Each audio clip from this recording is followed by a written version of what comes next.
आमचा छोटू मामा तसा म्हणजे त्याचं वेगळंच नेचर होतं, पण तो संसार एकदम व्यवस्थित झाला. मग पुढे काय म्हटलेलं आहे, तिच्या पतीचे मन तिच्यावर भरोसा ठेवते, त्याला संपत्तीची वाण पडत नाही.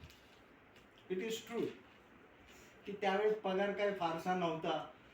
मेरी मामी कामाला नव्हते, आपण मग त्यांना ते डॅनियल फॅमिली आली, माई आली, आणि मग माई म्हटली की छोटू दादा म्हणायची, ते छोटू दादा काय करतात ते, मेरी मामी काय म्हणजे मेरी काय करते, काय नाही. मग ते टीचरचं ते ट्रेनिंग दिलं आणि मग मेरी मामी टीचर झाल्या. तिथून मग ते तुमचं ऑलसेन मग खडकीमध्ये आले आणि मग त्यांनी ते काम केलं आणि पण कधीही कुठलीही डिमांड नाही. मी आता काम करते, I will go to the market and I purchase. मला जर एखादी साडी आवडली तर मी जाऊन घेऊन येईल. नथिंग डुईंग, बरं का. कधीही त्यांनी मी काम करते या पैशावर माझा अधिकार आहे कधीच नाही. सगळे पैसे उचलायचे छोटू मामाच्या हातात. त्यांना जर काय वाटलं तर छोटू मामाच म्हणायचा, मेरी चल आपण मार्केटमध्ये जाऊ, तुला साडी घ्यायची आहे. कितीतरी वेळा दोघ जण मार्केटमध्ये गेले आणि हात हलवत आले. मेरी मामीला साडीच पसंत नाही, पण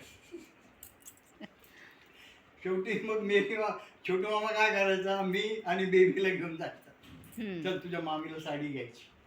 एकदा आम्ही 2 साड्या आणल्या, मेरी मामीला दिल्या. प्रदीप, तुला तरी कळायला पाहिजे ना, कशाला एवढं खर्च करायचं, काय करायचं, मी कुठं बाहेर जाते का, नाही ना. अहो मामी, आता आणले त्यांनी, ते घ्या. तेव्हा कुठं मामींनी जबरदस्ती त्या साड्या ठेवल्या. म्हणजे मला का सांगायचंय माहिती आहे का, की आजकालच्या मुलींना ह्या सगळ्या गोष्टी नाही जमत, म्हणजे त्यांना ते पटतच नाही ना. हे का, अशी माणसं घरामध्ये का असावी. जसं मी सुरुवातीला सांगितलेलं, पिकलेले केस हे कुटुंबाची शोभा आहे.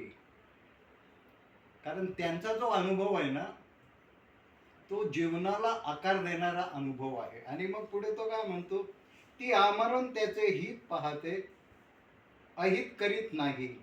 ती लोकर व ताक खटपटीने मिळवते आणि आनंदाने आपल्या हातांनी काम करते, नाही का.